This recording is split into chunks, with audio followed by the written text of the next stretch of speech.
আজকের এই ব্যস্ত পৃথিবীতে কাজ আমরা সকলেই করি নিজের নিজের মতন করে, কিন্তু তার মধ্যেও দেখা যায় একই রকমের কাজ, একই কাজ কেউ সাফল্যের সঙ্গে করছে, কেউ আবার অনেক চেষ্টা করেও সেই সফলতায় পৌঁছতে পারছে না।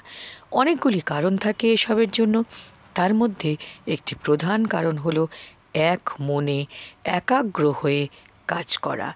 যদি কোনো কাজ আমরা এক মন হয়ে করতে পারি, একাগ্রতা দিয়ে করতে পারি, তাহলে সাফল্যের হার অবশ্যই বেশি হবে। আসুন আজ এক মনে কাজ করা অথবা একাগ্র হয়ে কাজ করা, একাগ্রতা ইংলিশ আমরা জেনে নিই।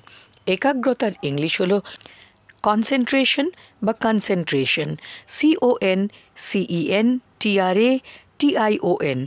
কনসেন্ট্রেশন হলো একাগ্রতা। নিজের পড়াশোনার প্রতি একাগ্র হও, কনসেন্ট্রেট ইন ইয়োর স্টাডিজ।